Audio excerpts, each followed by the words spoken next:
Hello, good night. Welcome to Legalize this 29th day of June, 2025. Welcome to our guests, Dr. Francis Alexis and Dr. Professor Tennyson Joseph. But before we start off formally, I just want to recognize those sponsoring this program: Gel Professional Solutions, Inc., Gem FM carrying this program on FM radio out in Canada, and also G-Tau, Grenada Technical and Allied Workers Union.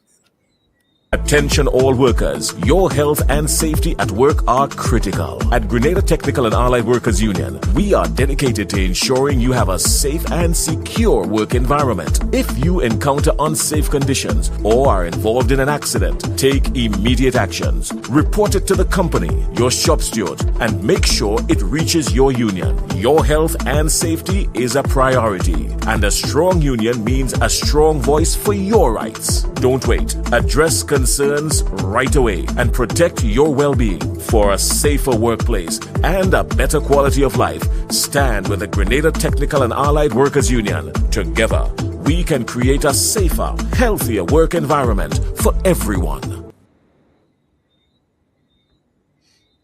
Tonight, we will be looking at that important topic, the issue of changing the oath of allegiance and the oath of office in Grenada. And we have with us two Caribbean public figures, scholars, and leading Caribbean personalities.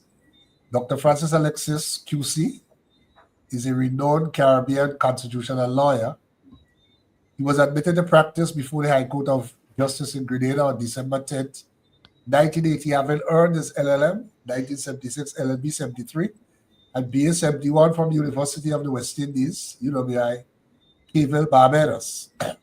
Dr. Alexis also holds a PhD in public law, 1980 from the University of Cambridge in England, and a legal education certificate, 1977 from Hugh Wooden Law School in Trinidad and Tobago. Dr. Alexis has taught law at UWI from 1973, and he teaches up to the present. From 1990 to 1995, he served as Attorney General and Minister of Legal Affairs in Grenada. On several occasions, he had acted as Prime Minister. He was appointed Queen's Counsel in the Eastern Caribbean on August 7, 2008. He's a leading advocate for the Caribbean Court of Justice and led two referenda in Grenada on the issue of changing the constitution, in particular. In the second referendum, the issue of Grenada ascending to the final jurisdiction of the Caribbean Court of Justice. Dr. Tennyson Joseph is a professor of political science at North Carolina Central University. He teaches courses on political theory, post-colonial political economy, and third world revolutionary politics. He's the author of 4 books and several book chapters and journal articles related to the Caribbean political thought, post-colonial decolonization, and political economy, and general elections and voting in the Caribbean.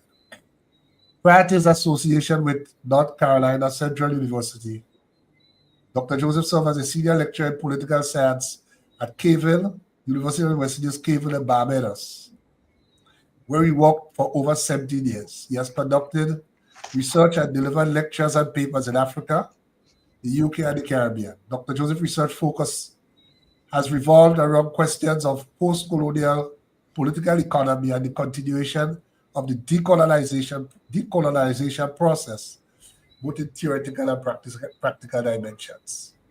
Dr. Joseph earned his bachelor's degree from the University of the West Indies with first-class honors and a master's of philosophy from the University of the West Indies and his PhD from Cambridge University, same as Dr. Francis Alexis.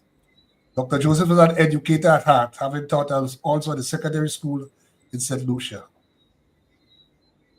Since 1994, he has been a newspaper, radio, and television commentator in St. Vincent, St. Lucia, Dominica, and Barbados. Between 2000 and 2003, he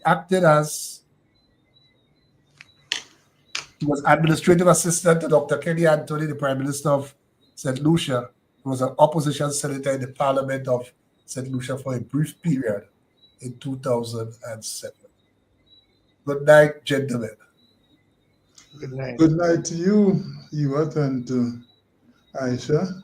Good I night, feel everyone. honored to be on the same table with Professor Joseph. He looks very pleasant to me for a university professor. Nice to be here. Nice to be sharing with your viewers and listeners. Thank you. Perhaps Francis should have seen me with my dreadlocks and my beard. He might probably be saying something very different tonight. But good night to all, and good night to Ewart and Aisha and Professor Alexis. Same here. It's an honor to be on a panel with you. I've followed your work for many, many years. And good night to all of Grenada and the Caribbean and whoever else outside of our small world is listening. Good night to all. Yes. So tonight is a very important topic tonight. Some people say it's simple, but there have been some vocal opposition from some quarters. I doubt it is widespread, but highly vocal. And it's an intangible issue. It's not an issue of quote unquote bread and butter. It's an intangible issue, and we will definitely lean on the expertise of Dr. Joseph to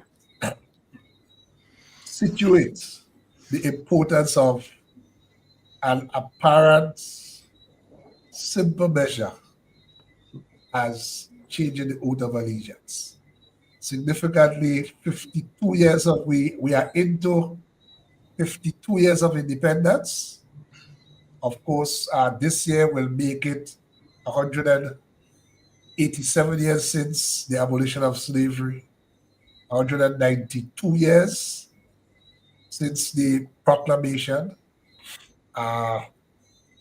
So we have all of this background and this context. We are in the era of reparations, but we are just now making that step in Grenada regarding the changing of the oath. Dr. Alexis will lean on him heavily, and he will take us through the issue as to whether it is a step that we can lawfully take without having to go to another referendum. So, good night once again, gentlemen. Good night, Aisha. Good night, I everybody. was not here last week, but we always welcome you back. So I don't know, Dr. Alexis, I invite you to as the person in Grenada who is recognized and in reality really leading this part. I invite you to make some opening comments. Thank you very much again, Ewart. If you would please put up on the screen Schedule 3 to the Constitution of Grenada. So This is Schedule 1, but we want Schedule 3, yes. Schedule 3. Yep. This is the only provision of the Constitution of Grenada which needs to be changed to alter the oath of allegiance from what it is now. What is on the screen has to be read in the context of events. So it is not Her Majesty, but it would be swearing allegiance, true allegiance to His Majesty, King Charles III, his heirs and successors. The proposal is to remove those words and in their place put one word, namely Grenada. So the point I'm making as my opening here now is that this provision here, Schedule 3, is the only provision of the Constitution which needs to be changed to alter the oath from the British monarch to Grenada. It's as simple as that. That's the only provision. The next question then is, what does the Constitution of Grenada require for changing this Schedule 3? We go to the engine room of Constitution reform in Grenada, Section 39, subsection 5. If that can be put up on the screen, I will have to interpret it as they say. But the gist of section 39, subsection 5, if we are going to be getting it up on the screen. No, we didn't arrange for that. What that subsection? Very well, might as That's the well. shit. The gist of section 39, subsection 5 is this. A bill to alter this section, section 39, the first lever of the engine room, section 39, a bill to alter this section, section 1 to this constitution, that is schedule 1 to this constitution, is the second lever in the engine room for constitution reform. So a bill to alter this section, section 39, schedule 1 to this constitution, or any of the provisions of the constitution specified in that schedule 1, shall not be submitted to the Governor General for assent unless, paragraph A, there has to be an interval of 90 days. Paragraph B, the bill has to be passed in the House of Representatives by a 2/3 absolute majority. And paragraph C is the one we pause on, namely, the bill has to be approved on a referendum. So you can see here, Ewart, the specifications for changing certain provisions. What are those provisions? We read again section 39, subsection 5, this section 39, and schedule 1. So let's go now to schedule 1 to the Constitution to see what is required to alter schedule 3 with the oath. So if you would now put up schedule 1. Yes. Good. So we are going through schedule 1 to see what if the oath of allegiance in schedule 3 is on this list. This is a master list. Ewart calls it the VIP list. It's a master list of provisions whose alteration requires referendum approval. You will keep looking through that list from now till thy kingdom come, and you are not going to see what? Schedule 3 with the oath of allegiance. Therefore, it follows inescapably that because Schedule 3 is not on the VIP list, is not on the engine room list, its alteration does not require referendum approval. All it needs is a 2/3 vote of all the members of the House of Representatives. And you know something that struck me only today, Ewart? There are 3 schedules to the Constitution. 2 of them are specifically on this list, by itself or in conjunction with section 39.5. Which 2? Schedule 1, referred to in 39.5, line 1, and schedule, it is put here as appendix, but it is schedule 2 in Roman numeral 8. Good.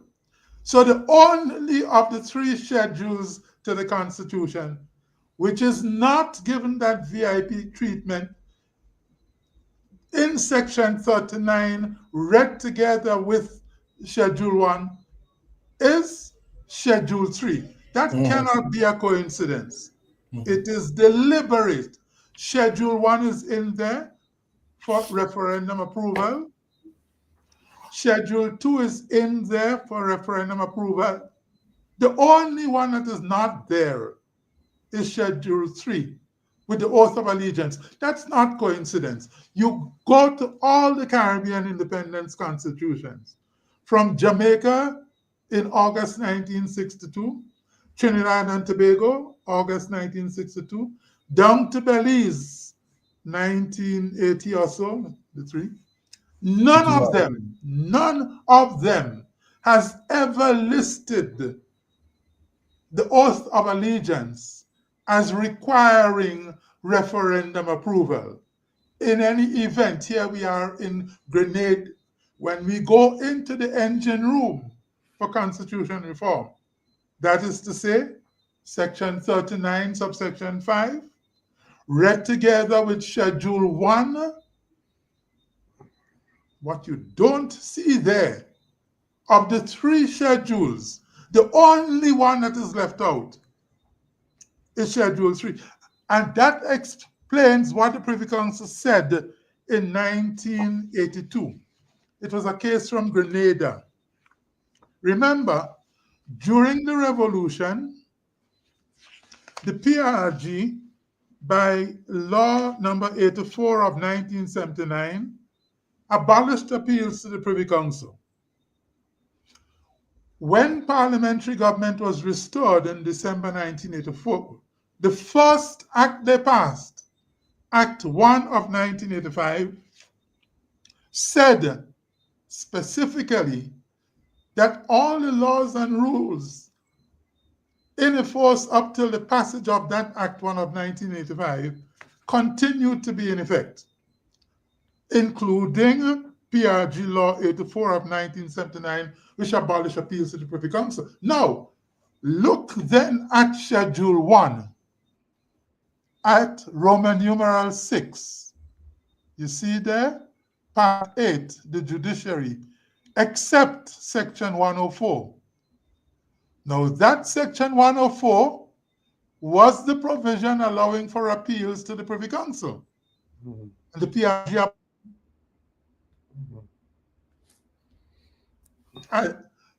the restored Parliament in 1985 approved what the PRG had done.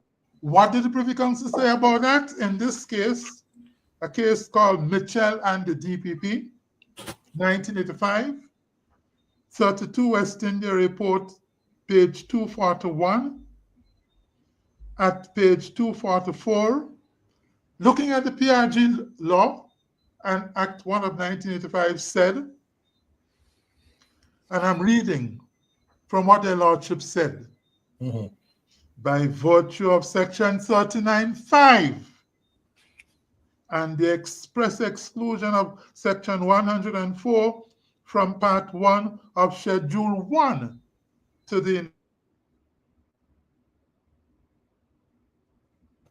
5 does not apply to alteration or repeal of Section 104 UKPC Appeals Clause, and neither 90 days delay nor approval by referendum was required. So I give you, Ewart and Aisha, the provisions of the Constitution and the pronouncement of the highest court for Grenada, namely the Privy Council, laying it out very clear that from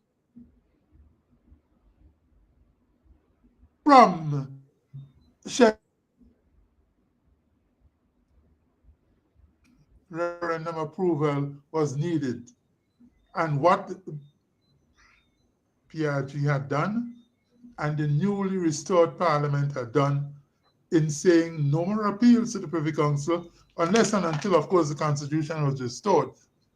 You have it from the Privy Council itself that what is not included in Schedule 1 to the Constitution may be altered without any referendum approval. Thank you very much indeed.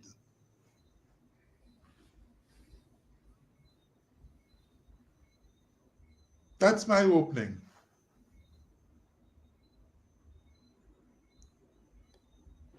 Thank you.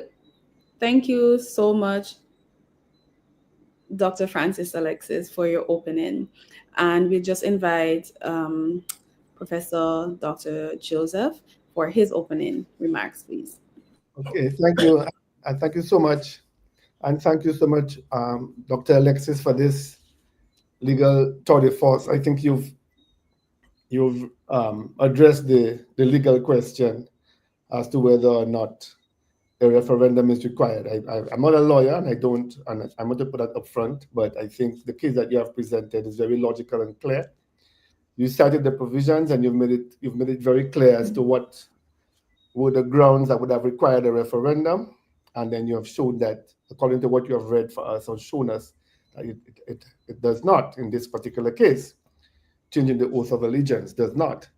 I want to, in my opening remarks, make wider comments about what I call the current stage the Caribbean has reached in terms of the next move, which is what I call the move to republicanism. And I also want to address the issues that have been raised that have been demanding at least the small voice that we heard us. It wasn't too large a movement, but I want to address that in my opening remarks and then make larger comments about the next stage of what I would call the decolonization process in the Caribbean. So I think the stage that we have reached, and it is a stage I think crossed by Barbados for us about two years ago, was the stage in which we put now what I would call phase 2 of our decolonization process on the agenda. There were two things left, I think, largely undone. And I'm speaking largely in terms of political terms, not the larger economic issues, which are more complex, but in terms of the constitutional political things left undone. There were two things left undone with our independence project. One was the issue of the Privy Council, and the second was this question of republicanism. I think so our independence movement did not, except the case of Dominica, make republicanism the immediate step with independence.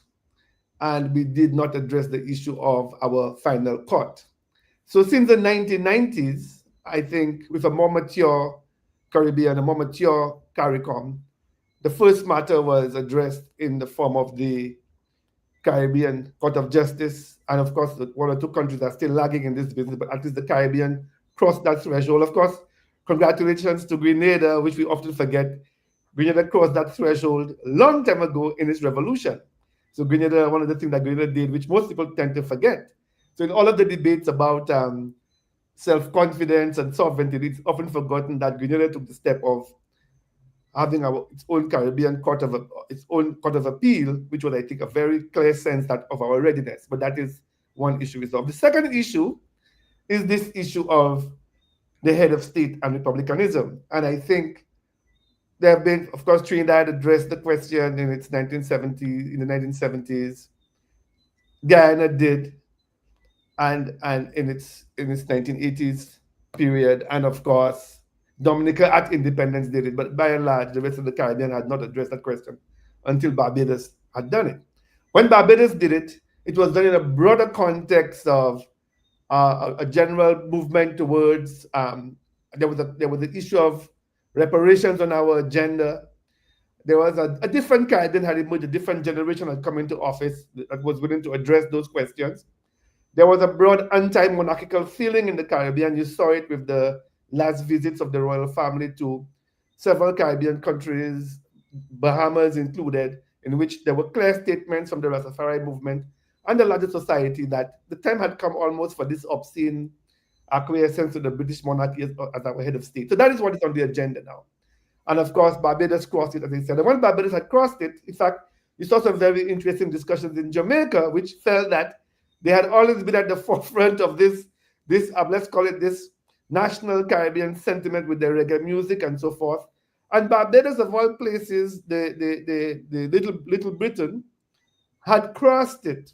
And so it was clear that there was a generational shift in the Caribbean that put republicanism on our agenda.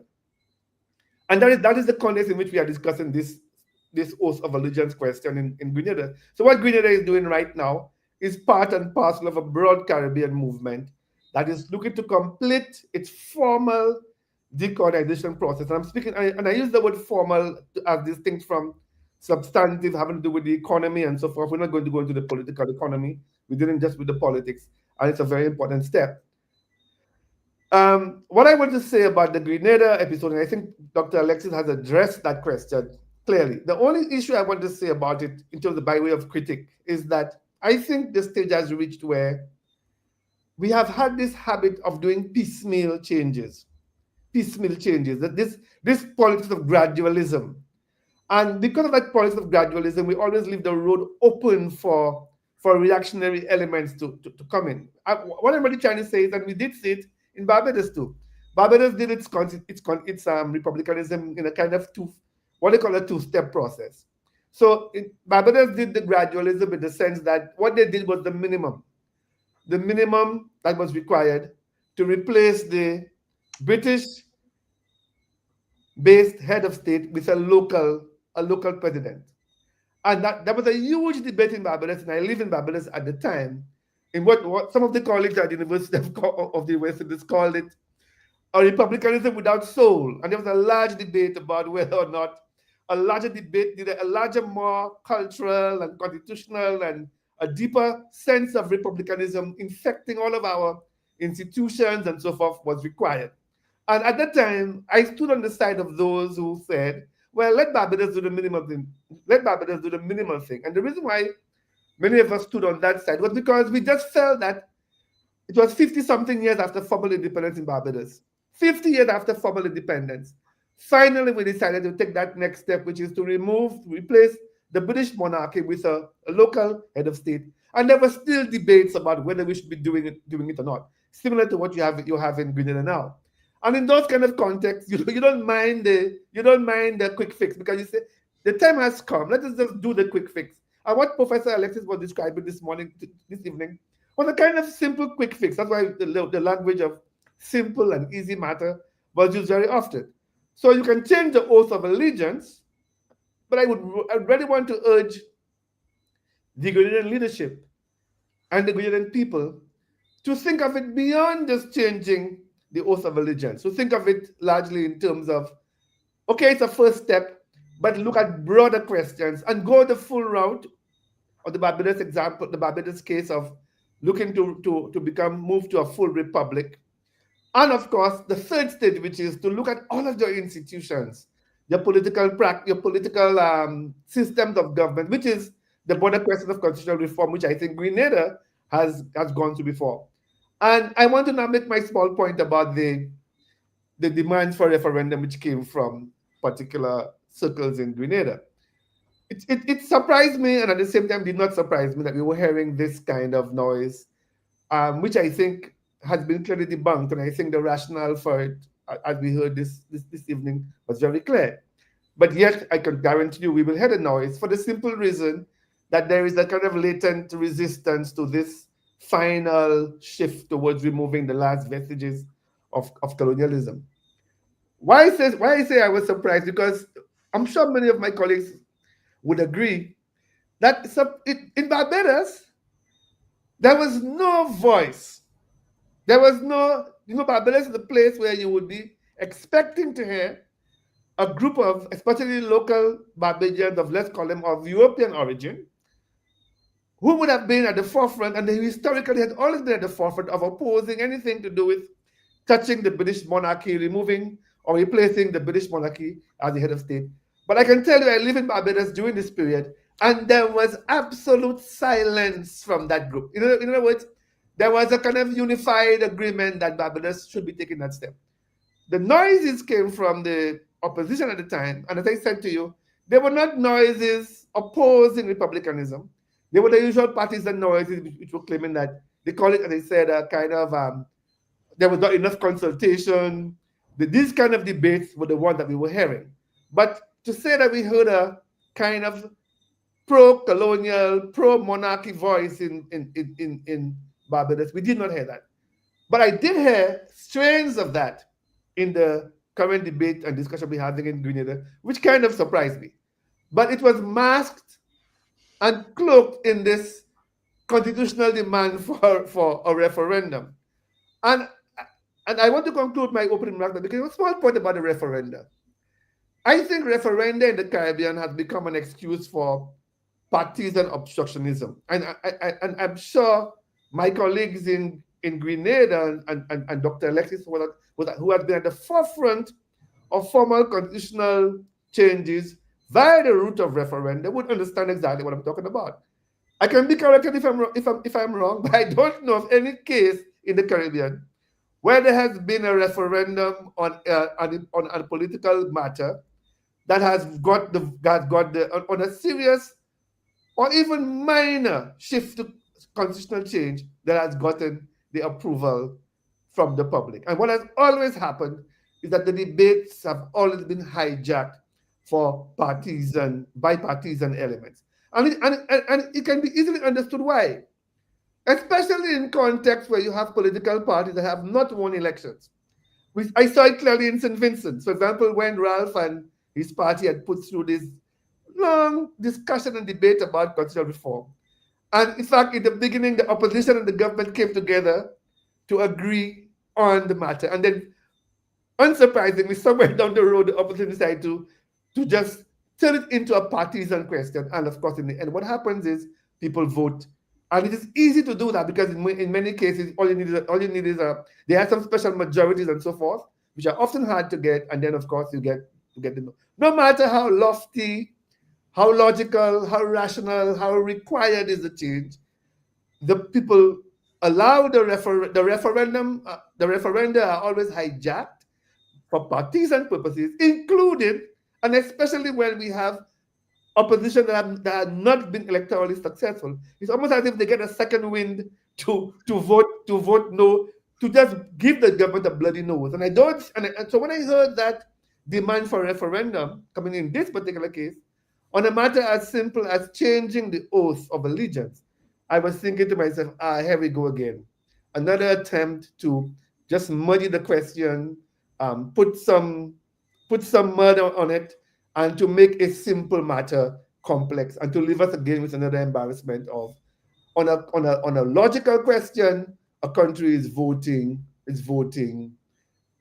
no. I think in Grenada you had questions about Carriacou and Petit Martinique, and some very in the Bahamas you had a question about whether women would have the same rights as men. That was a simple question put to the electorate, whether or not the same rights that a man's wife would have in terms of citizenship, a woman's husband would get it in the case of Bahamas. And imagine people went to the polls and voted no for that in a referendum. When the election time comes around, they vote for the party that they feel that they want to see from the government. But when it comes to the referendum, there is no government at stake. There is no party to lose power, and people play all kinds of games with that. And that's that's the broad context in which I wanted to speak, or at least the first comment I would like to make as part of my contribution to this discussion tonight. Thank you. Yes, quite a bit there. Doc, I just want to ask you a question flowing from what Professor Joseph said.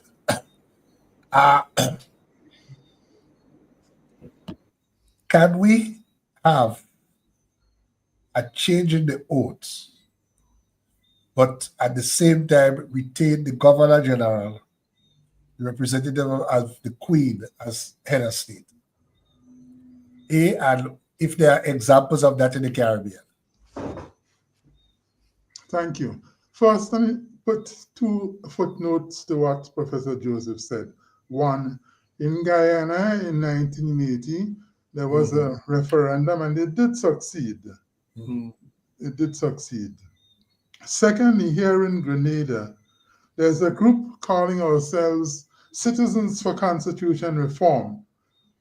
Ewart, one of our hosts tonight, is a member.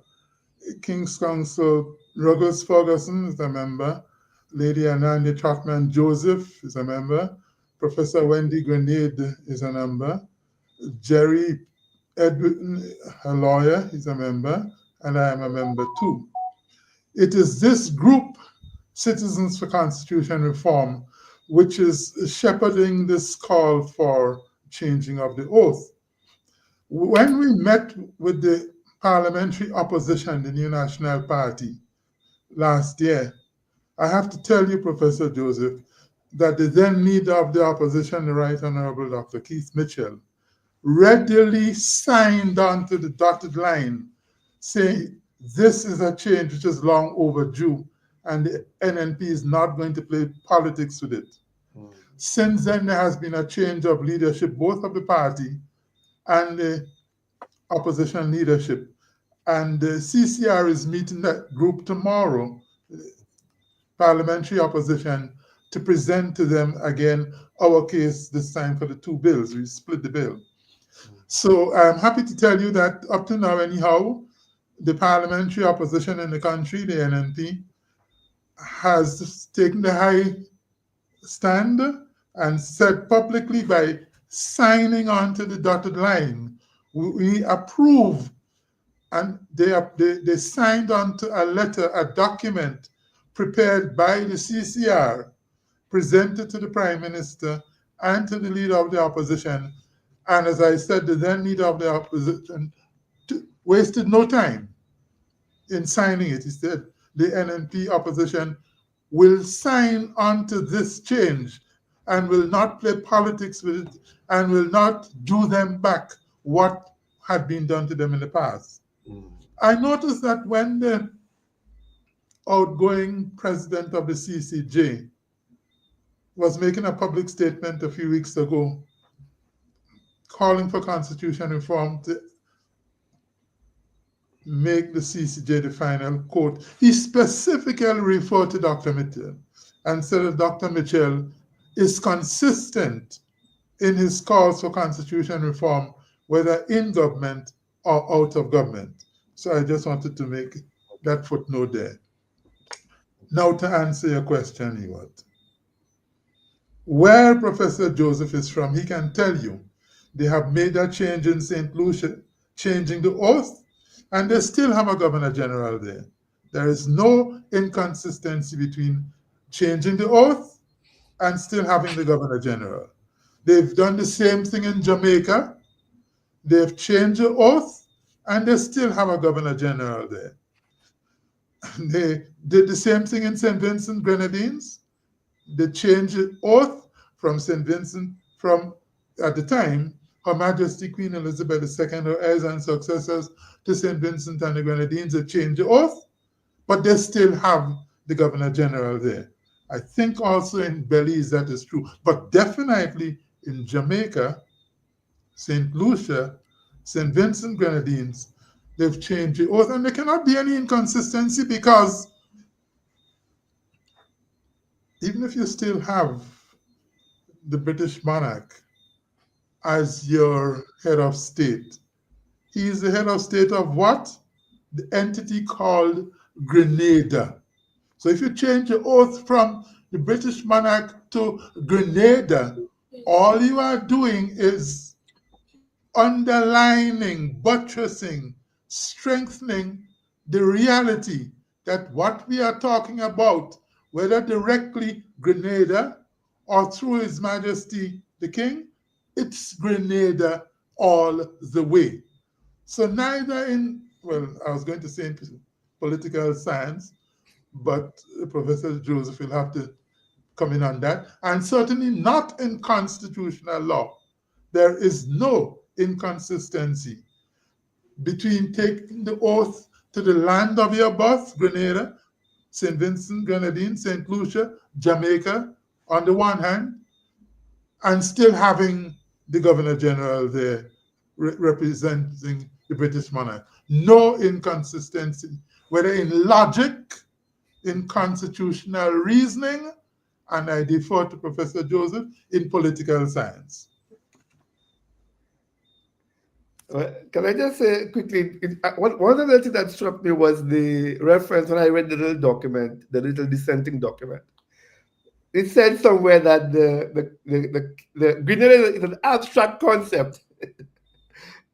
Grenada is an abstract concept. So if you take allegiance to Grenada, you're taking allegiance to an abstract concept. And I was wondering whether or not taking allegiance to somebody's heirs and successors not yet born, is that even more abstract? So in other words, it was almost as if you were saying that you can take an allegiance to something which has not even existed yet. We don't know what form, shape it will take, what it will look like, but we are swearing allegiance to it, and that is not abstract. but Grenada is an abstract concept. But from a political science point of view, I learned that all nations are imagined communities, and I would say that the British royal family, or or even the concept of King Charles, but even worse still, his heirs and successors, and you can appreciate what I mean when I say it is really abstract, because it does not exist. But here we are as a sovereign people, formerly enslaved people, willing to agree to swear allegiance to something which may emerge in the future that we have not even seen, but we can take it up front and swear allegiance to it. But a national entity, a sovereign body called Grenada that exists as a formally recognized state. And if you want to make it less abstract, in other words, how do I know that, let us say, for example, you were swearing allegiance to God, just as an example. And I swear allegiance to God, but I have to take a stance on the war in Palestine. How do I know that I'm being true to God or not true to God if I vote yea or nay to the war in Palestine? So it was almost a false argument I was hearing when I was hearing the claim about Grenada is an abstract concept. I'm not sure the writers of the dissenting voice went as far as saying that King Charles was not. But I did see them say that Grenada is an abstract concept. And I was wondering what was really meant by that. And my conclusion is, well, it cannot be more abstract than King Charles and all his heirs and successors. That is where I would rest that argument.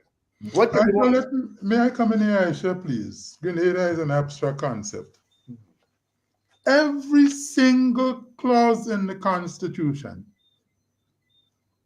which is material in terms of foundational both to the Constitution and this country, every clause refers to Grenada. Let me give you an example. The power of Parliament, Section 38 of the Constitution. It says, subject to the provisions of this Constitution, Parliament may make laws for the peace, order, and good government of Grenada. Let's go now to the executive authority of Grenada. The executive authority is the bundle of the powers of the state, except only the powers vested in Parliament and the powers vested in the judiciary. So when you take out the power of Parliament to make laws, the power of the judiciary to interpret the Constitution, all the remaining powers of the state are bundled up into the executive authority. So let us see what the Constitution says now about who has the executive authority of the state. I gave you on Parliament, and I'm giving you now the executive authority, the widest ranging powers of the state, apart only from Parliament's powers and the judicial powers. I'm reading from section 57, subsection 1, if you're with me, Aisha. And this is what it says. The executive authority of Grenada is vested in Her Majesty. How comes then, for purposes of the changing of the oath of allegiance, all of a sudden, this concept of Grenada, which is the only, I was going to say nationalistic concept known to the Constitution, all of a sudden it becomes what? What is the phrase, Professor Joseph? An abstract concept. An abstract. Let's go to the clause, the very first clause of the constitutional document. I'm referring to the preamble. The preamble, the very first page of the Constitution. This is what it says. Whereas the people of Grenada have affirmed, etc. So every junction clause in the Constitution, the preamble, the powers of Parliament, the powers of the executive, They are all vested in whom? In what? Where? Grenada. Since 1974, nobody has ever suggested that Grenada is an abstract concept. Bring me something else for me to respond to. Anybody else have something?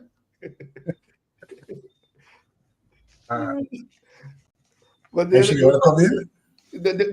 sorry, before I shut up, just because the other issue which struck me as strange is they were willing, the authors of the document were willing to ask the country or the leaders of the country, those taking the oath, to swear their allegiance to one human being. One human being. And they found that they were more comfortable with that than to swearing allegiance to the country Grenada. And that was a bit mind-boggling to me. That was a very monarchical way of thinking about it. It takes me to Bob Marley. It takes me to Bob Marley. It takes me to Marcus Garvey, calling upon us to liberate ourselves from mental slavery. Yes. We'll bow down to the British monarch. Bow down to the land of our birth. Oh, that is so problematic. Yes. I want to go back to a comment you were making, Professor Joseph. No, that's the comment I wish to make. It just seemed very strange that one could almost request its political leadership to feel more comfortable, to ask the political you feel more comfortable knowing that your political leaders, your duly elected leaders, are swearing allegiance to one human being, as opposed to the country Grenada. I just found that I found it was a very bold kind of intervention to make at this point in our history, and I can't really explain it beyond the way Dr. Alexis explained it just now. So when the British monarch is swearing allegiance, I don't know, I'm just asking it. What you may want to research that. To whom do they swear allegiance? To themselves or to the country? To the country. We should pursue that. Yes, indeed. When King Charles is ascending to the throne, if he takes an oath, to whom does he take it? To himself? To the people of the United Kingdom, or just to the United Kingdom? That is worth pursuing. I've never looked at that. It is, yes. But I want to ask a question in particular to Professor Joseph. How would you respond to those who say that, listen, whether you take the oath to the king or to Grenada, that is really neither here nor there? That is a typical that's a typical conservative response. In a sense, they're really saying leave things alone. People who take that kind of argument with you are always the ones who would saying to you, just leave it alone. It's very symbolic. So I remember there was this argument that was raised against people who would argue against the British monarchy. And they would say, why are you wasting all of this time and energy arguing against the British monarchy? Because it is merely symbolic.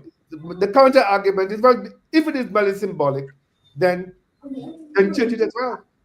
If you are arguing to me that it is merely symbolic, then, and you say, because it is merely symbolic, leave it alone, then I can tell you, well, because it is merely symbolic, replace it. But the real answer is that it is not merely symbolic.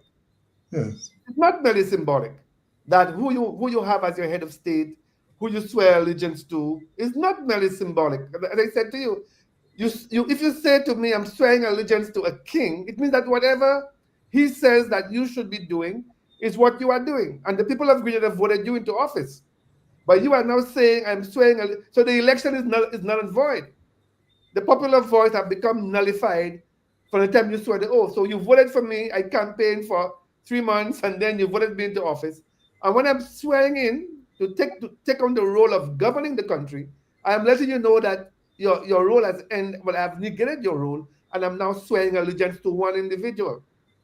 And that is not symbolic. It has a lot to do with, so it is not symbolic. It is both practical, and it is also it is deeply spiritual. That who you pray to, who you swear to, and so on. These are not merely symbolic things. So my answer to you, Ewart, is that those who say that are coming with because what is conservatism? Conservatism is really saying the thing as it exists should be left alone. That's the basic definition of a conservative position. That, in fact, that Edmund Burke, the archetype thinker of conservatism, used to make that argument all the time. He would argue that we should not rush and change things because there is something called the reason of the ages. And then the only logical reason why the thing should stay is because it has always been there. That's a typical conservative argument. But what I'm saying, what we are saying in this case is we have fundamental reasons for replacing it. And it is not symbolic because it has to do with who the leadership is saying to the people who voted them to, on whose behalf are they working. And that is not symbolic. I don't think that's symbolic at all. Like if you sign a contract, who does the contract say you report to? It's not, that can't be symbolic. You know that whoever the contract says that you report to is the person that you are working for. And it can't be symbolic. Great. But Dr. Joseph and Dr. Alexis, would you both agree with me? And it would be fair to say that that mindset comes from a place of, and I wouldn't want to necessarily use the word ignorance, but lack of knowledge. Would you agree with me? I would bow to the professor on that. Well, there's some very intelligent people spearheading those things, you know. There's some very intelligent people spearheading those things, and I wouldn't call them ignorant, you know. Yes, they're very clear. They're very clear about what they're doing. In fact, if you can sit down and write an article or write a position, it means that you are very conscious of what you are doing. What is amazing is that at almost every stage when you have a fundamental change in our societies, the argument has always emerged which says, if it has done so and it has served us well, let's leave it alone. And that's the kind of argument why fix it? It happened with the CCJ. It happened with it. That people will say, no, yes. And my argument with the CCJ was simply this. The British themselves are telling you that get your own court. Get your own court because they're tired of dealing with these little, little cases coming from the Caribbean. So when the British themselves are telling, Errol Barrow's famous line about he would not be caught loitering on colonial premises after closing time. I'm almost guided by that. I don't want to be caught loitering. When you go to somebody's house, leave the person's house before the person asks you to leave their house. What happens now when the British decide to? I can't read British politics. I'm not saying it is imminent. All I'm saying is what happens to us when the British people now decide to get rid of the monarchy. What are you left with? You're not going to scramble to undo your institutions only because the British population and its political system has logically come to overthrow the monarchy and replace it and so forth. And only after they do that, then you go and no, you have to make your own assessment of your own development needs, your own psychological needs, the stage that you've reached based on popular consensus. That's why I'm very happy to hear that both opposition and government have agreed to it. And very often, when that happens, that should carry the argument. When the vote comes to change the constitution, to change the oath of allegiance, when both parties agree, that should normally end the story. But let's wait and see what happens as time goes by. Good. Aisha, I want to address you on a certain matter. While Professor Joseph deals with the politics and the sociology of the change, I want to stay now on the constitutionalism of the change. I told you already in the opening, we're amending only one clause, namely the clause in Schedule 3 containing the oath. However, you have to read the clause in Schedule 3 and Schedule 1 together to appreciate why we have two bills.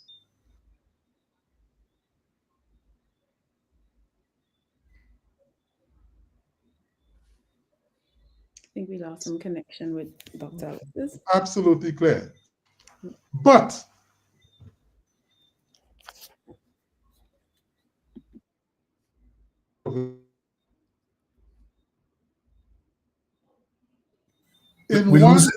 we're losing you a bit. I think your connection dropping occasionally. So if you could just start over that line I thought as on the two bills. clause relates to two different sets of provisions in the Constitution. In Bill number 1, we are dealing with clauses which the Constitution itself, Section 39.5 and Schedule 1, make clear that their alteration does not require referendum approval. These are the clauses which are the subject of Bill number 1. Section 20, requiring the Governor General to take the oath. Section 40, requiring all members of Parliament to take the oath. And Section 65, requiring the Prime Minister to take the oath. These are the main oath takers, mainly. And those provisions, if we put up Schedule 1 again, I'll be able to illustrate the point. Schedule 1, please. Yes. So if you go Roman numeral 1, you see that Section 20 is not there, which means that Section 20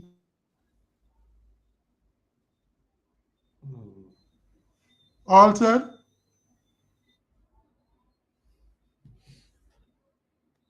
Numeral 3. You get up to 37, 38, and 40 is not there, which means, Aisha, 40 may be changed? Without a referendum. Without a referendum. Go down to Section 65. Section 65 may be in, let me give you the specific part. And it's clearly not there because you move from 54, 55, 58, and then Alexis 71. Section 65 is in chapter 4, IV 4. And you see it is not even part 4 is not there. And section 60 is not there.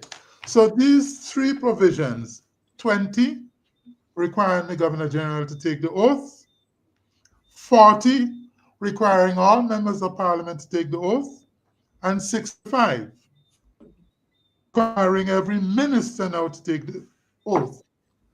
All those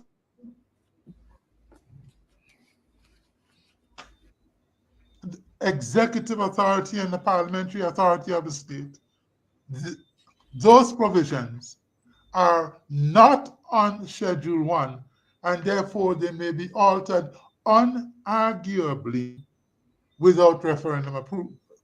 So in Bill number 1, all the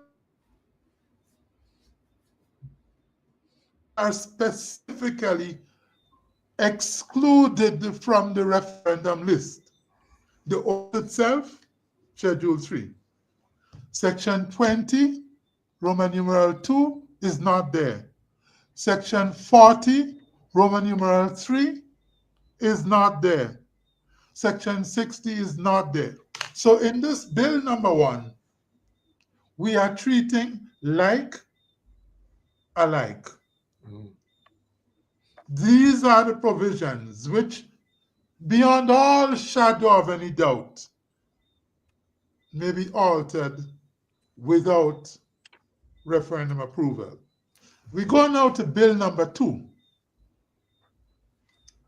In the case of Bill number 2, again, the oath prescribing provision, Schedule 3, is to be changed without referendum approval. But go now to Section 21.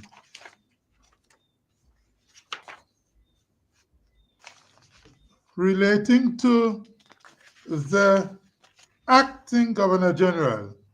If you go to Roman numeral 2 on Schedule 1, you see there, Section 21 is there.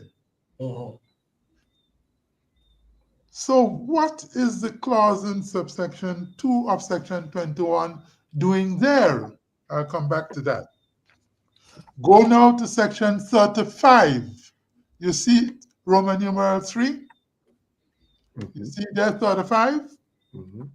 And subsection 3 of section 35 requires the supervisor of election to take the oath. Go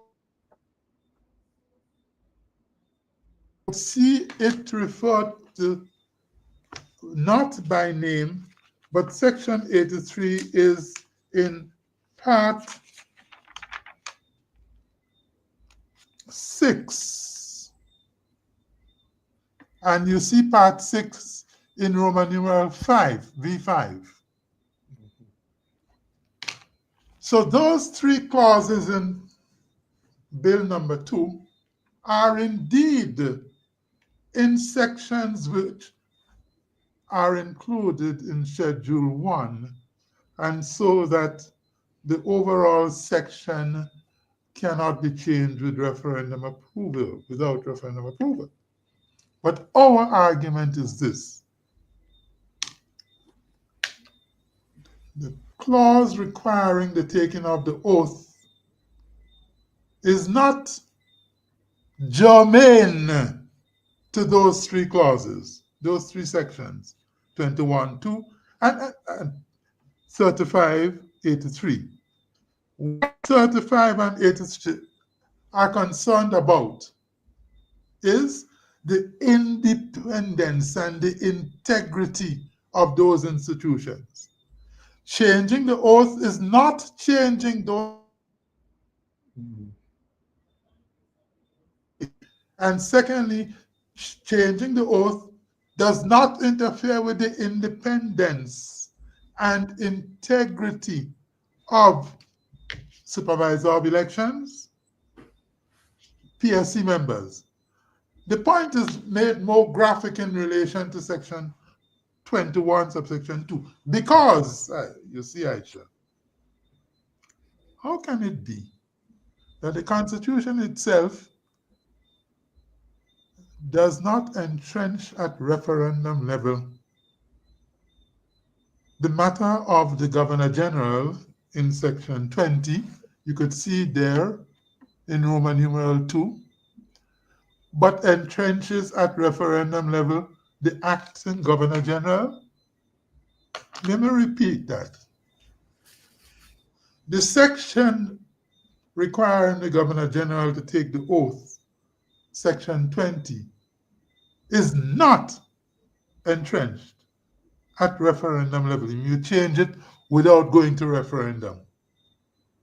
How then can it be that the section referring to the acting Governor General could require referendum approval for its alteration? No.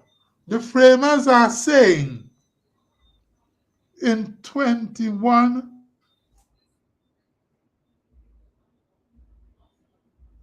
they are referring to the oath, but they are not stipulating a particular form of the oath. The oath for its form is stipulated in Schedule 3. In any event, Aisha, and this is a point. In Bill number 2, we keep these sections by themselves. In Bill number 1, we keep the other sections by themselves, and that is harmonious with the Constitution. We are not scrambling them today. We are segregating them and leaving in Bill number 2 those provisions which are in sections whose alteration requires referendum approval. And that is tidy, it is harmonious with the Constitution, it makes entirely good constitutional sense and reasoning. Thank you, Doc. I just want us to recognize the sponsors at this time. But Doc, when we come back, I want you to hear what a friend of yours and a colleague his take on this, and I just want you to respond to it. So I just want to recognize the sponsors of the program: Gen Professional Solutions Inc., Jim FM carrying the program on FM radio out in Canada, and Grenada Technical and Allied Workers Union, GTAW. Attention all workers, your health and safety at work are critical. At Grenada Technical and Allied Workers Union, we are dedicated to ensuring you have a safe and secure work environment. If you encounter unsafe conditions or are involved in an accident, take immediate actions. Report it to the company, your shop steward, and make sure it reaches your union. Your health and safety is a priority, and a strong union means a strong voice for your rights. Don't wait. Address concerns right away and protect your well-being. For a safer workplace and a better quality of life, stand with the Grenada Technical and Allied Workers Union. Together, we can create a safer, healthier work environment for everyone. Yes. Bentley, can you just that clip from the nation's constitution? The Just government hold on- of Grenada hold is on a while, moving to Bentley. amend. Yes. The government Yes, go ahead, please, Bentley. of Grenada is moving to amend the nation's constitution, with a bill expected to be presented in Parliament next month.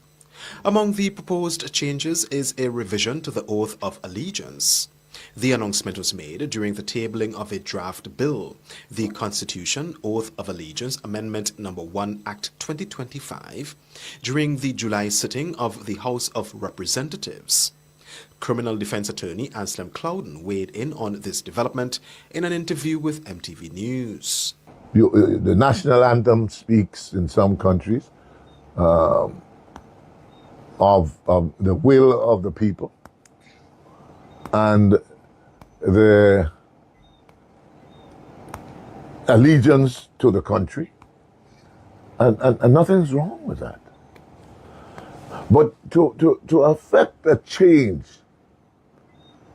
in the oath of allegiance, you literally render the Governor General's position redundant, because she doesn't represent Grenada. She represents the head of state of Grenada, who is the king. Clouden says in order for the government to change the Oath of Allegiance, a constitutional referendum must be held. To move from this provision, section Schedule 3 of the Constitution, to say you say oath of allegiance to Grenada, it must require a constitutional referendum. Because this is not a simple amendment. And if you look at 39, this would be called by 39. Sections 20 would be called by 39. And therefore, it is my thinking, I mean, I don't have to be right, but it just makes sense to me, that if you want to go to change the oath of allegiance, you have to have a referendum. I don't see how else you can do it legitimately, having regard to the tenure of the Constitution itself. The bill proposes to amend Section 37, Schedule 3 of the 1973 Constitution Order by replacing the phrase His Majesty King Charles III, his heirs and successors with simply Grenada. For MTV News, Troy Gill. This is the answer. Put up Schedule 1 again. Schedule 1. That gentleman was saying that to change Section 20, you must have a referendum. Let's go to the engine room for constitutional change. He refers to Section 20. Look at Roman numeral 2. Roman numeral 2 spells out Section 1921. It makes no reference to Section 20. Nowhere in Schedule 1 the master list for referendum approval, nowhere there do you find section 20. Therefore, when the gentleman puts in section 20, the only fair comment is that he has his own constitution. He is not abiding by the Constitution of Grenada. He is writing his own constitution. And that is the point. When we are talking about constitutional change, we have to keep our eyes on the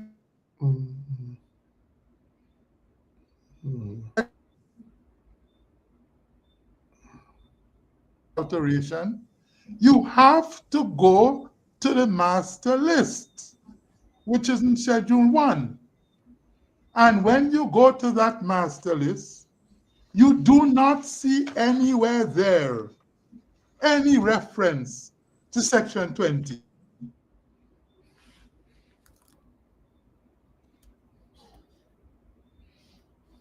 You know, one thing that gentleman get his list, putting section 20 on the reference list. Where does he get it?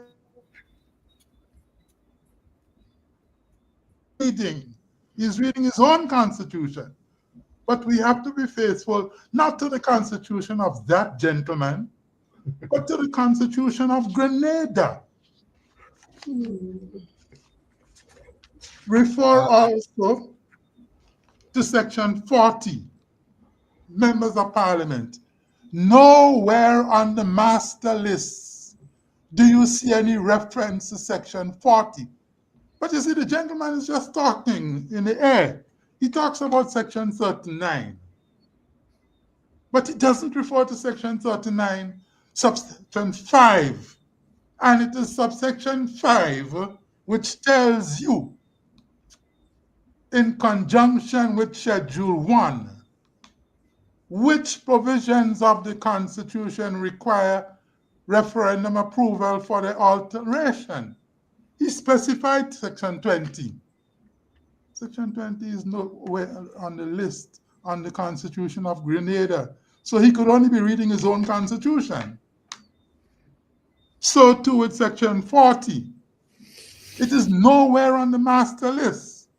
So he can only be reading his own constitution, not the Constitution of Grenada. Section 65. It is nowhere on the master list in Schedule 1. And if you notice, Aisha, he's talking, but he is not referring to Schedule 1, which is the master list of provisions whose alteration requires referendum approval. So he's on a frolic of his own.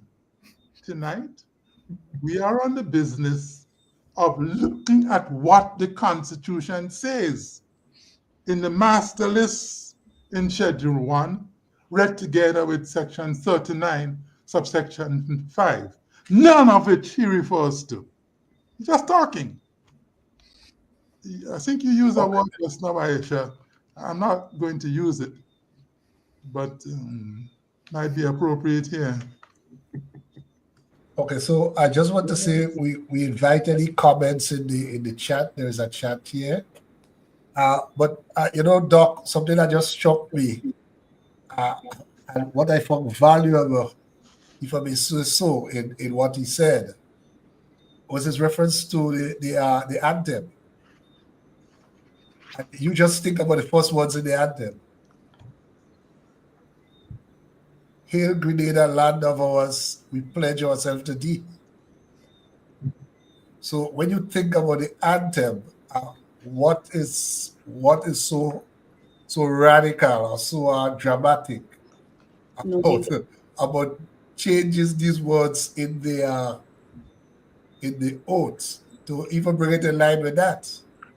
But I wanted to just ask Professor Joseph just to comment on this, because there are people who say that the current oath is particularly objectionable, given the fact that we are swearing allegiance to a symbol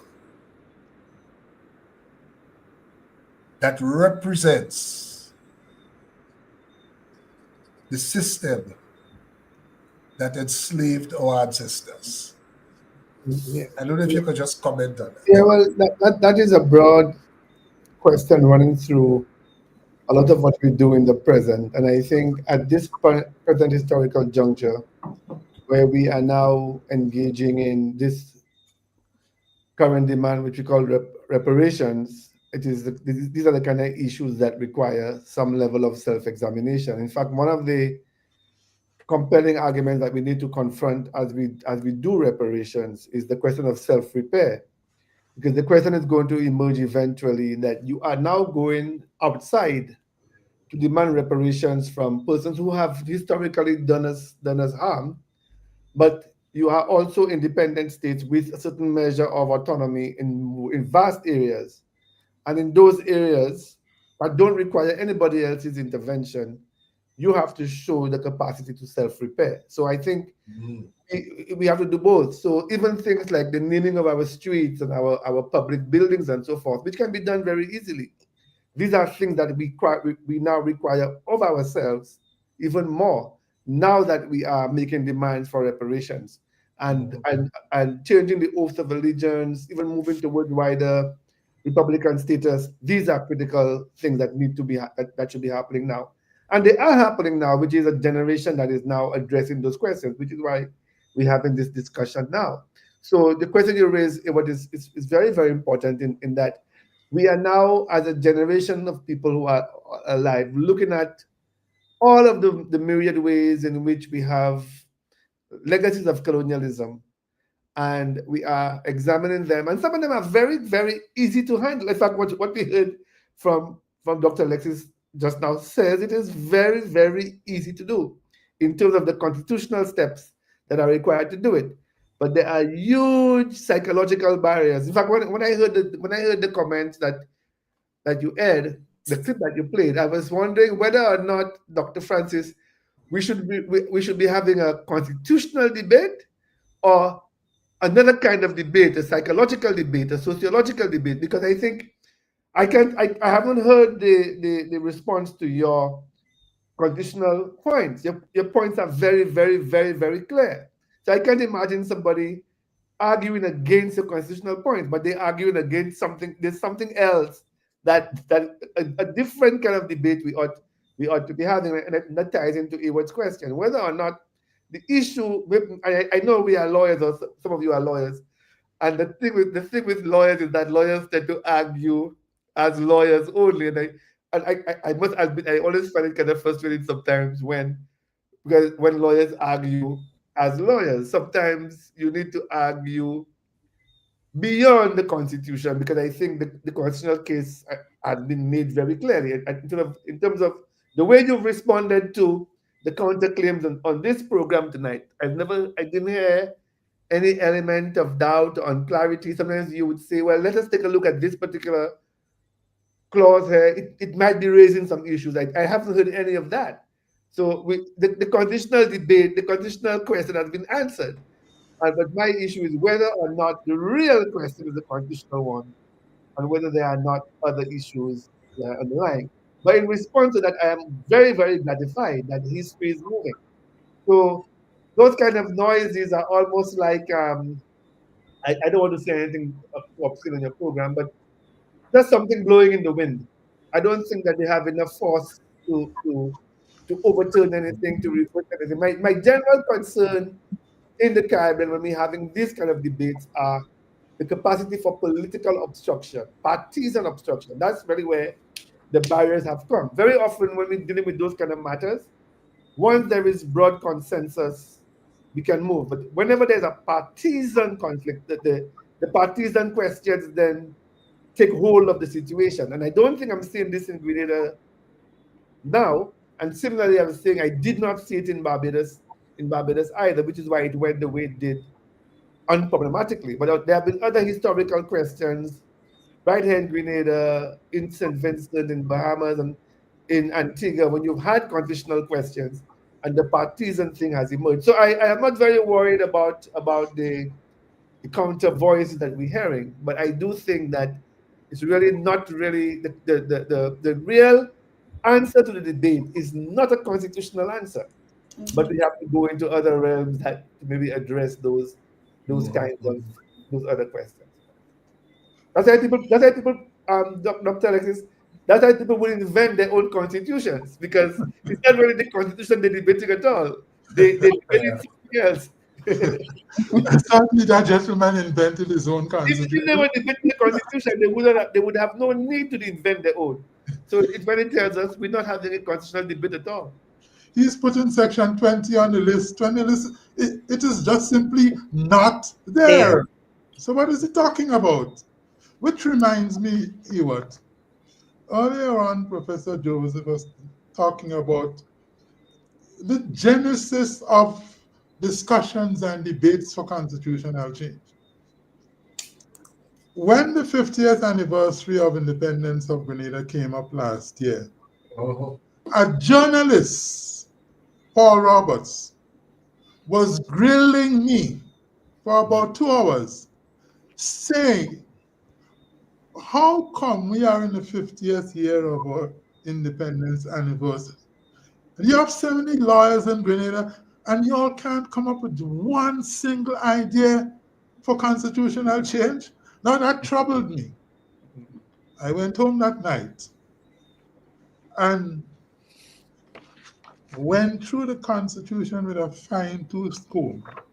And that was when it struck me, yes, we can change the oath of allegiance without having a referendum. So it is not something that CCR sat down and came up with. It is not something that Francis Alexis came up with. Paul Roberts grilled me so long, 2 hours on Sunday morning. And I went home and I couldn't rest. I went through the Constitution, and it then occurred to me, yes, we can do this. We can. And that is how the debate started, you know. It wasn't professors meeting somewhere. It wasn't lawyers sitting somewhere. It was a journalist, Paul Roberts, who is now on the CCR, who shamed me that day. I was saying, you're talking about, you all are constitutional lawyers. You're not one idea you all can come up with. And that is how the thing started. But Dr. Alexis, do you believe that if the position were different, that is, that we needed a referendum to make this change, that it would not be supported by the public?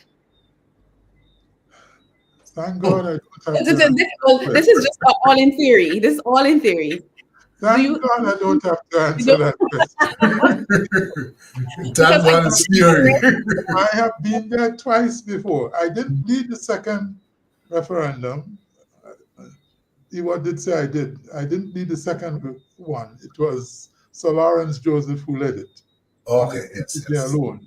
But I was a member nonetheless. I was in constitution reform in St. Vincent and the Grenadines when we were trying to move to CCJ.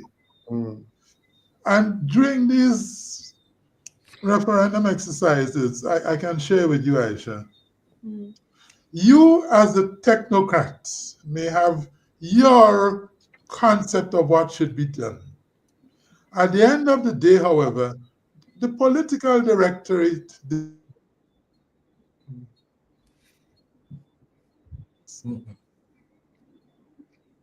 Internet check. Political directorate, because I remember the last exercise here in Grenada. I had ideas, and I said to Sir Lawrence, maybe we should do this, maybe we should do that. When we met with the political directorate this Saturday morning, almost everything I said, the political directorate agreed with me. For example,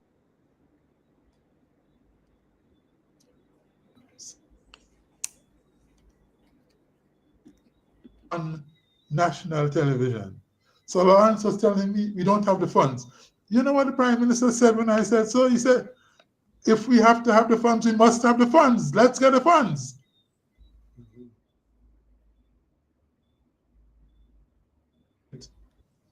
That is obstructionist.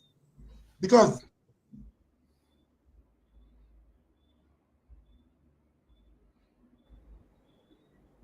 Dr. Alexis, That unfortunately. the lead of the exercise, Sir Lawrence, he had his own views on them. For example, I said to him, I was at a program with media people, and I said, I think, we need to wait a while, pause a little. And he would have none of that. Well, I didn't go to the political directorate with that. I didn't think I should go to them with that. I went through their representative, their main representative, and I was dealt with.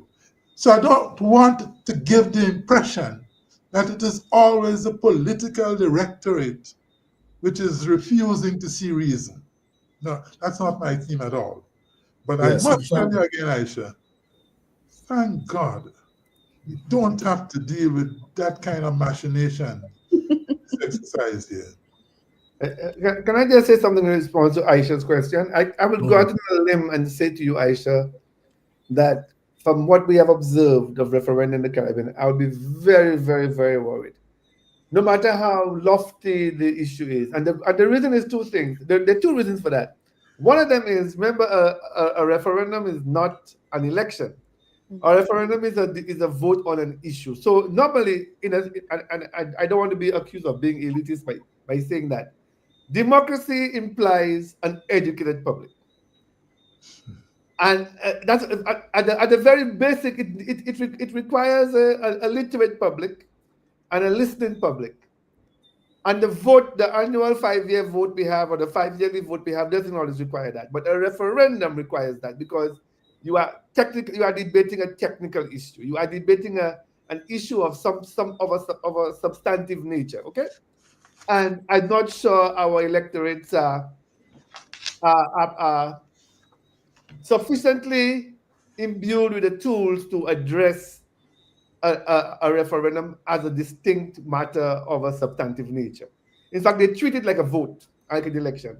And the reason why I said I'm afraid is because of what I call the partisan hijacking. Just watch it. You have two parties in all of our countries. The countries are split roughly down the middle. 49% to a little shift here and there. You have two strong parties in most of these countries, and once the referendum is taken over by one of the parties, it takes a position.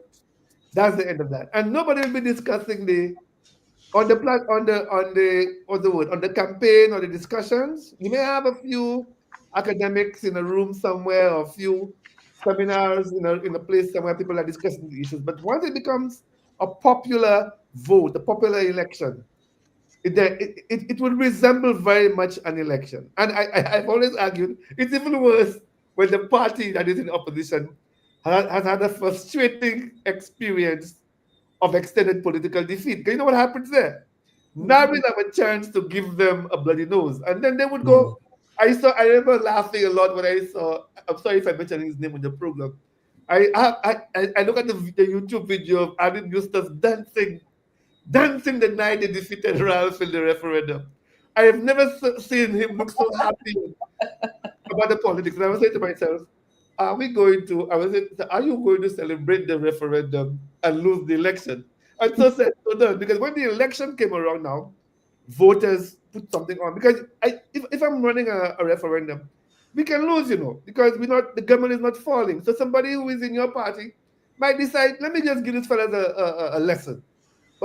And vote against you because the government is not falling. But when it comes to the election, the partisan thing. So, Aisha, I'd be very, very worried if it were going to go to a referendum. And that doesn't mean, to say that here doesn't mean that it's not a justified push. Because people hear him said, I would say, you see, look, they're afraid to go to a referendum. That's what they would be saying. Yes. That's not what we are saying at all. We are just saying that the issue is correct, both politically and constitutionally. But once it had gone down to a referendum, other forces would take it over. And the only way you avoid that is when you have all parties, or both major parties, agreeing in principle that the matter is too sacrosanct and serious to play games with. And I would love to see that happen. I would love to see that happen in a context like Grenada. Yeah, but I should look at this. That gentleman was on the TV. a lawyer of many, many years standing. When you look at him, he is reading Section 20 into the master list when it is not there. Think of the capacity for that kind of grandstanding to generate confusion out there. It's not on the list. And he's specifically referring to Section 20 when it is specifically excluded from the list. Think about that. Another thing is this. Professor Joseph was talking about losing the referendum but winning the election. We are a classic illustration of this in Grenada.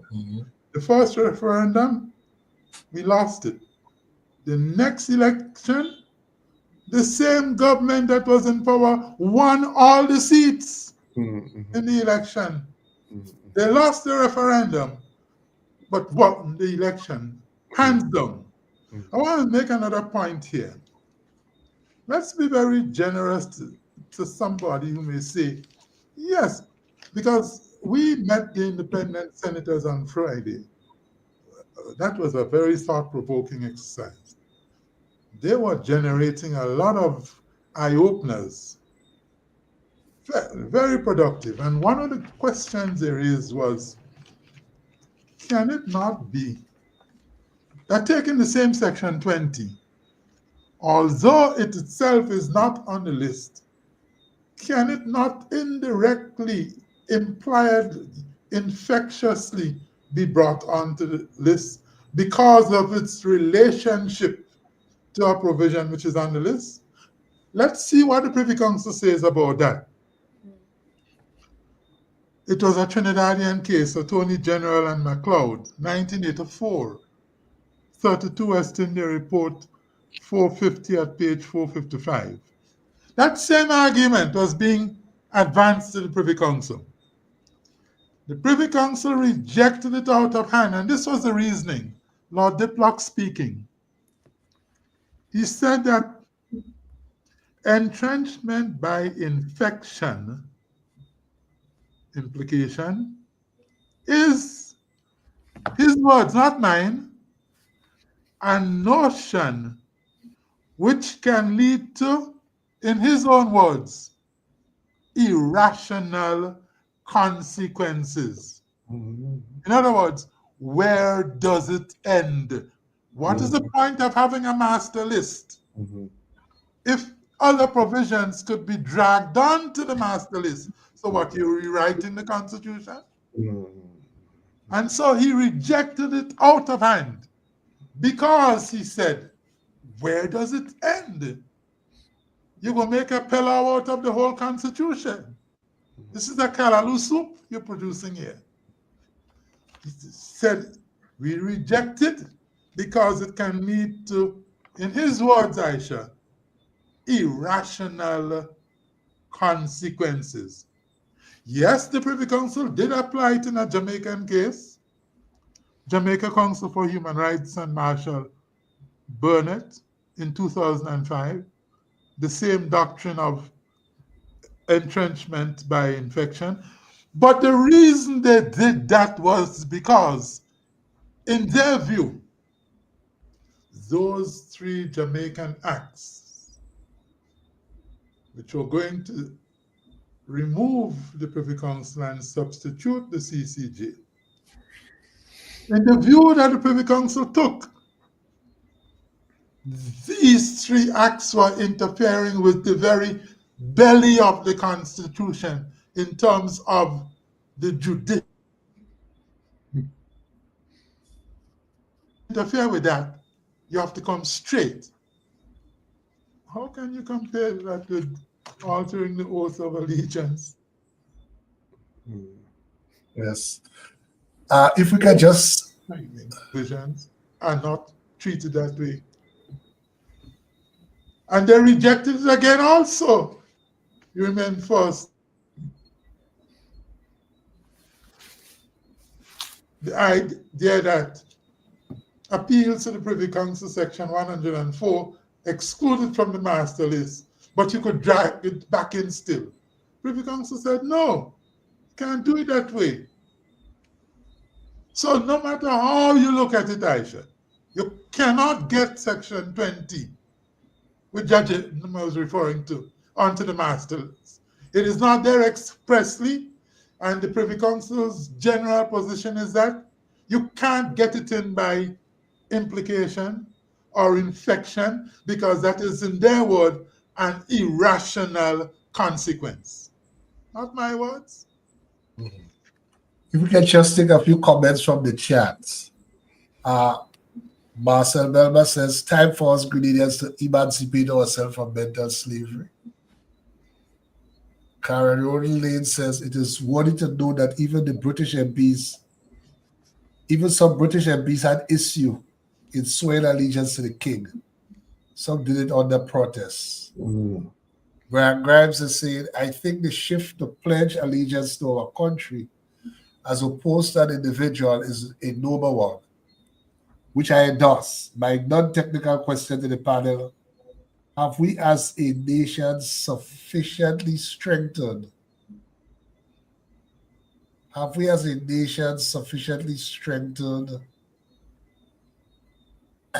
what we stand for as a people regarding our values? Has it been properly indoctrinated in our children in school? What does it mean to be Grenadian? While I agree to changing the pledge. And Brian Grimes also said we need to strengthen our Grenadian identity. Cyrus Griffith says we need to have our own identity. The members of Parliament in the House of Commons have serious problems swearing to the king. Raphael Paul has a question. He says, considering the fact that the Governor General is an element of the Constitution and the Crown's representative, what happens thereafter when the oath of allegiance to the Crown is done away with? And Magdalene Antoine, congratulations to all for this low-hanging fruit of a reform, long overdue. What are the others that should naturally follow? Time to make Grenada a full republic and complete the self-government process started in 1951, 67, and 74. Questions for panel. Would added items such as the CCJ as dog ballot items at election time satisfy the requirement and or a cure for items that require changes via a referendum? And before we go back to those two, I have a comment here. Great program. Greetings to my comrade, Brother Tennyson. That's from Dr. Wendy. You had very valid point about the relationship between our national anthem and the oath. On the one hand, we proudly sing, Hail Grenada, land of ours. Then our leaders swear allegiance to King Charles, his heirs and successors. We need to align the oath with our anthem. I am confident that we are on the right side of history with advocating for this change. Yes. So I don't know if, Doc, again, you want to respond to Raphael Paul's question about what, let me just read it over. Considering the fact that the Governor General is an element of the Constitution and the Crown's representative, what happens thereafter when the oath of allegiance to the Crown is done away with? I answer that question by giving practical precedents. What happens in Jamaica, for example? Jamaica, St. Lucia, St. Vincent, Grenadians, Belize. When they localize the oath, if we Grenadianize the oath here, if we patriate the oath, what will happen after Oath Day will be the same thing that has been happening for years. In Jamaica, they still have the Governor General, but the oath of allegiance is no longer to the British monarch, it is to Jamaica. Similarly in St. Vincent, St. Lucia. So it might be helpful to ask Professor Joseph, how did it change over?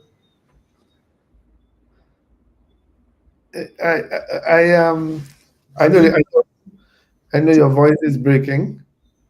Yeah, I was suggesting that it might be useful to hear from Professor Joseph how it worked in St. Lucia when they changed over from oath of allegiance to Hamat, yeah, she was at the time, to say Lucia. Was that a problem? Well, I'm a little embarrassed to answer your question because I actually learned from you tonight that had happened. I knew that at a throne speech, which I listened to, that a number of things have been put on the agenda, including changing the oath of allegiance. I was not even aware that they had done it. But the fact that they might have done it, well, I'm accepting your position that they have done it and it has not caused any issues is the answer to your question right here. There is no clash between the two. I mean, it's just is the oath and the Governor General themselves, as you were saying in the case of Grenada, would be taking that oath as well. So it's not an issue that I think is problematic. The more substantive question is whether or not we should be satisfied with that one change by itself, which is the point I was raising about the gradualism, which I think is a problem for Caribbean politics in general. The rationale for changing the oath has to do with all of the things we discussed tonight about sense of self, identity, locating the power in ourselves, and so forth. And all of those arguments apply to the question of republicanism itself. The Barbados model, again, Dr. Alexis can speak to us more clearly on the constitutional. I'm not sure if he has enough time to do that tonight. But the Barbados model was one that was a simple change of the relevant section of the Constitution to make that happen. And I'm saying, since we are in this habit of gradualism, we can probably do the same thing in our Eastern Caribbean context, in our OECS context. But as a political scientist and as somebody who is an anti-colonial in terms of my own consciousness, I still feel that we have to do the substantive as well. So right now, Barbados did a two-step process, and they have delayed the deeper constitutional changes that would have made the country genuinely post-colonial. I'm not sure they have succeeded in that. The current debates which are going on right now has to do with how insubstantive or unsubstantive were the recommendations for constitutional change in Barbados. But these are issues that are entirely different from the question that have been asked. And the short answer is, I don't think it is a problem in keeping your Governor General but changing the oath of allegiance. It's not a problem constitutionally, but I do think that substantively our countries have to take that next step of doing away with the monarchy and moving into full Republican status. That is not a question for us to quibble with, but I think it's the next step in our political evolution.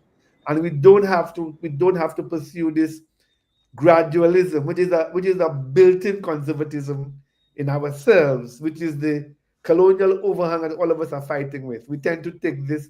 In fact, when you study the early ways in which our constitutional, in fact, our politics, according to Trevor Monroe, was one of constitutional decolonization. So we did it constitutionally, and it was all. And from the very beginning, from the 1940s, when the British were allowing us different constitutions, so you move from the committee system to the ministerial system to associated statehood, and at each stage you were being told you have to demonstrate that you can handle the responsibility of this new stage before you can get to the next stage. That is the inbuilt conservatism. It's like a father giving his son his car and saying, I'm giving you my car keys tonight, but you better drive carefully, So if you don't bring this car back to me by a particular time, what you're really doing is telling the boy, well, he can't really drive it. That boy doesn't want to do anything with that car. He wants to just, he prefer to stay at home. So essentially what we are saying is we have had this built-in gradualism, as if we can't go to step D. We have to go through step B and then park in step B for 50 years and then move to step C. And that is a problem in terms of our own political consciousness. The argument is to say that has actually miseducated us and damaged us because we can't think of, in fact, I've always argued we are the most creative people in the world. The Caribbean people, in terms of art, music, sports, culture, are the most creative human beings anywhere on the planet. But just take a look at our politics. We are the least creative when it comes to our political institution. You can't point to me one single element of our politics that was self-created, adjusted to our cultural reality, built by us from scratch, and said, this is being done here because we are these kind of people. Everything is important. But when it comes to dance, food, music, clothes, language, religion, we are the most creative people on earth. And that is a problem to do with a deep, deep psychological issue. So whilst I understand Professor Alexis might be a bit hesitant about moving the full step because of he's had his scars in doing those things, I still feel that it is a responsibility of our generation to put this on the agenda and not just change the oath, but think seriously about the next steps, widening moving towards full republicanism. Aisha, let me tell you this. I fully support gradualism in this situation. In Barbados, they did not need a referendum to go Republican or presidentialism. They gradualized it, and even so, a case was taken to the High Court in Barbados, arguing that although the Constitution of Barbados does not provide for referendum, still the state should have had a referendum. The High Court rejected that argument out of hand. And as we are talking in the context in which we're talking now, I'm happy to tell you that the High Court relied on my writings to say, Alexis says it should be done this way, it shouldn't be done that, to come to their conclusion. And I think I think that Prime Minister Mia Mottley was absolutely correct to go gradual. Republicanism with a ceremonial head of state and leave for a later day presidentialism with an executive head of state. Here in referenda saying referendum, because look, we have had two and look what has happened. So anybody can referendum, not me, partner, not just now anyhow. Therefore, I fully support the gradualism in which we are moving. Look again at what that gentleman on TV was saying. He's referring to Section 20, when Section 20 is just simply not on the master list. So where is he pulling that? I support fully the Prime Minister and the Attorney General when they are saying this, we can think about this just now. But a referendum again, sorry, Professor Joseph, I am not in a position to advise or to even suggest that we bite off more than we can chew constitutionally at this stage. I do have a comment, Dr. Alexis and Dr. Joseph, with respect to the Barbadian position. And the comment says there needs to be a fit for purpose first step. Grenada's institutional practices, norms, and operational procedures are different from Barbados. So yes, Barbados can be used as a benchmark, but it should be tailored to fit the Grenadian context. I often had That's a nice lesson for Professor Joseph. Sometimes I often had his comments about the territorial specific nature of the way we live. But I generally, when I observe our Caribbean, I don't think that they are as different as we like them to assume. I mean, the differences in cultural expression, for example, let's give an example. Things like in a country like St. Lucia, where I'm from, we could talk about things like using the Creole language in your parliament. These are the kind of way you make the thing culturally specific, you know. But in terms of the institutional makeup, I don't. In fact, Barbados was the last country in the world I would expect to have gone to republicanism. You see, in fact, Grenada is further advanced in terms of its political history towards a question like that, which is why I was shocked when I read the little missive that I was reading. Than even Barbados, even Jamaica, for example, one would have thought would have addressed those questions much earlier in its history. So I respectfully listened to the question about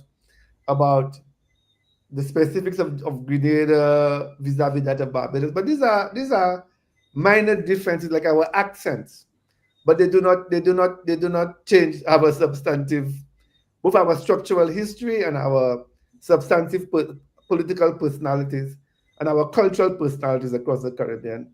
Those of us who live and work in the Caribbean, we know that very easily. But if you think Grenada specific, of course you will see specific things about Grenada that can reflect themselves in your political institutions, the political personality style, and so forth. But the substantive thing that we're describing about how Barbados did it, and the way Dr. Alexis is presenting it there, doesn't mean that there is no reason to say that what he's arguing about the way Barbados did it becomes irrelevant to the way Grenada should be doing it. In fact, we were having a difference of opinion in relation to this gradualism question or this big jump option. And the answer that he gave in the case of Grenada, I think, applies throughout all the Caribbean. My only question to him would be, how would he think about, if he were to think about it normatively, about when?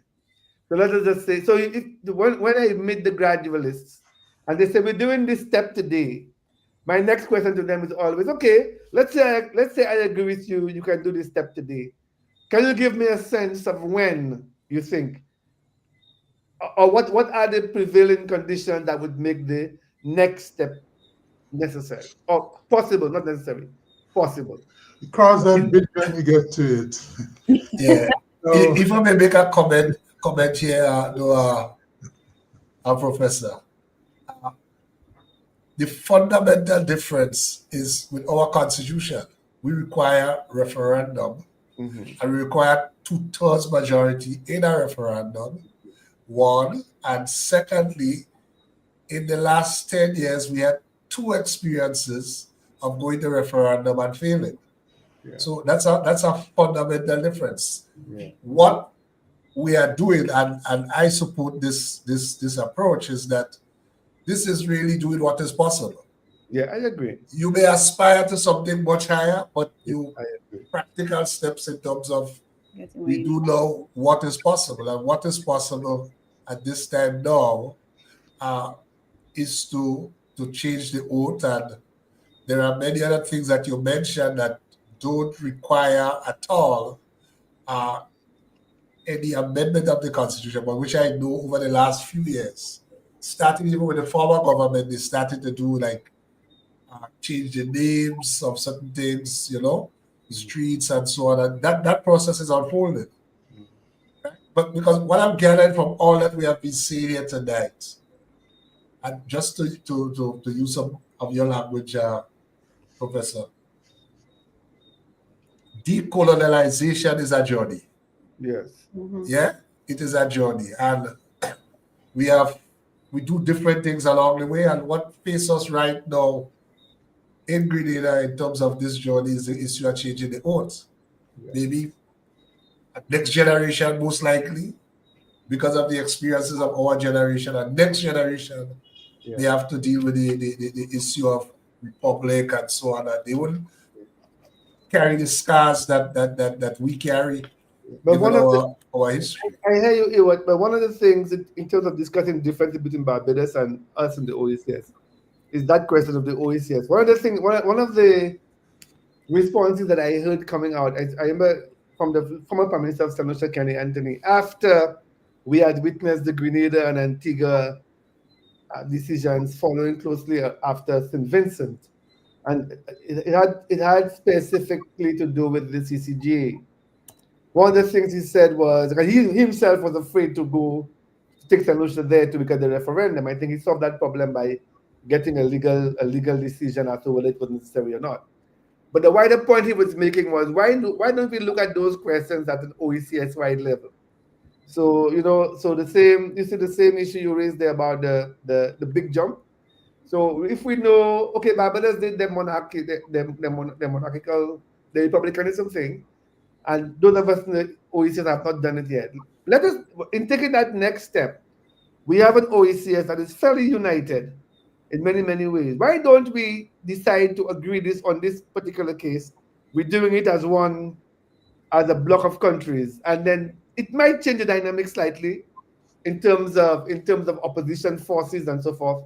But I also feel too that it also requires a different approach to the formal opposition. So I know Dr. Alexis has had his fingers burnt many times, but I insist that if we approach mature oppositions and we say to them that this has nothing to do with our domestic quarrels, let us for once give our Caribbean people a different view of how those things are done. You all agree, when you all were in government, you all would agree in your own private lives and your own academic lives, you would agree that we have to move to republicanism.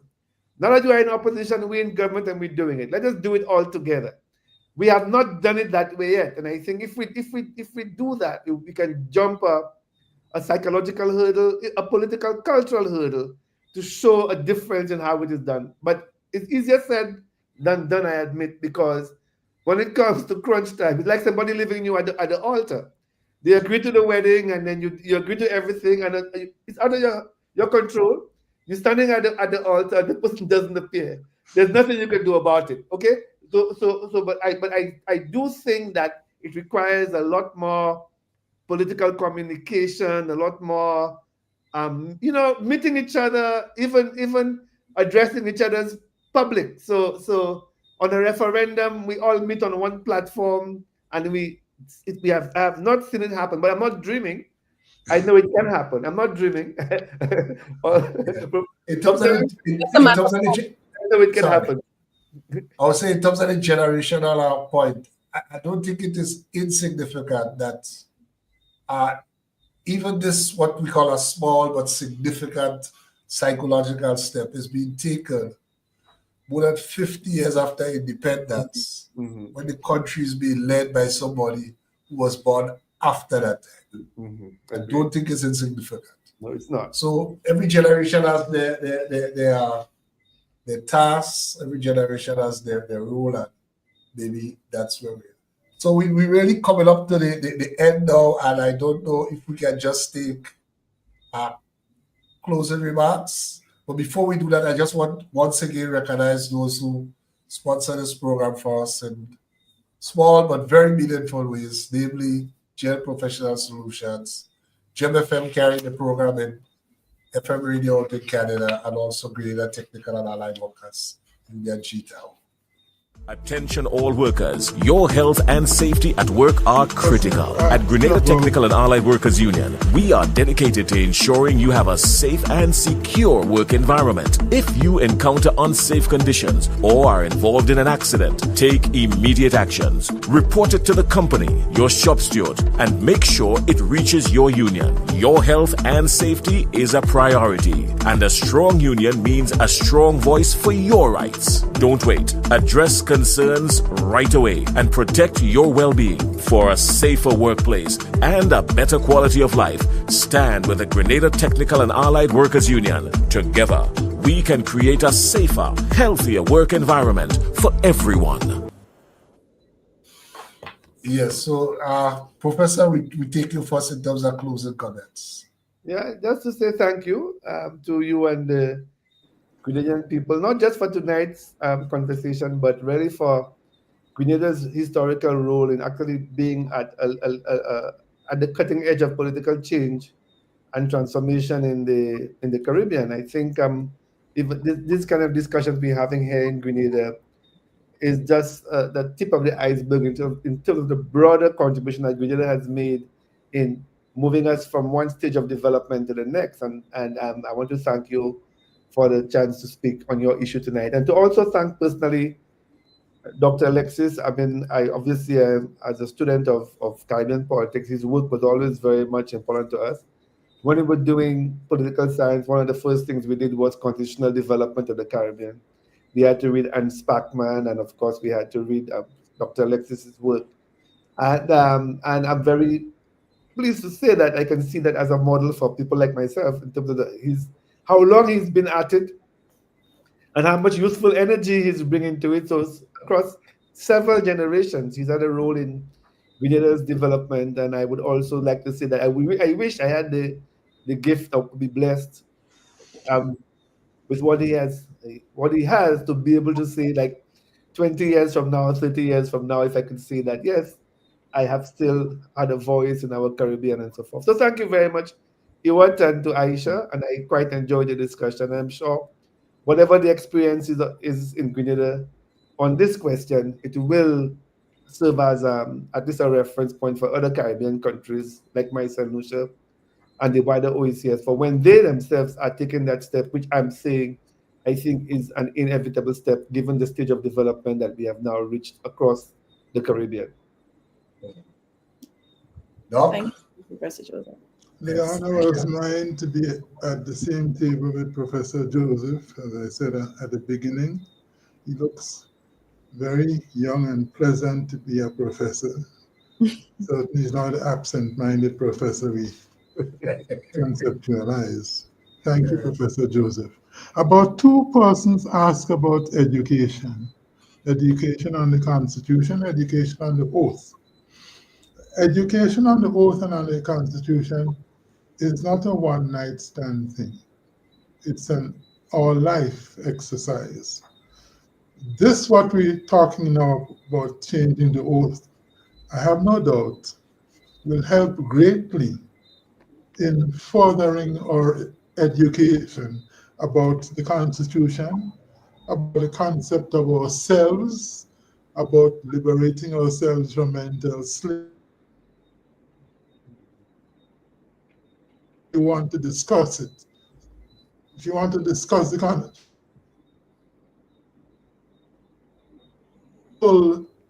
what you're saying, that make sure what you're saying about it, otherwise you can do damage to the Constitution and to the polity. For having me here, I fully enjoyed it. Okay. Aisha? I would just like to say thank you so much for your input, Professor Joseph and Dr. Alexis. It has been very valuable, and I think it gave a great insight into the change that is upcoming. And I do hope that we as a people in Grenada embrace the change. And Mr. Layne as well, thank you so much for also having me on the program as per usual. Well, Aisha, thank you for appearing, and thank you once again to Dr. Alexis and Professor Joseph. Thank you to all those viewing the program. Thank you, everyone. Good night. Good evening. Thank you. Okay. Good night. Okay, bye.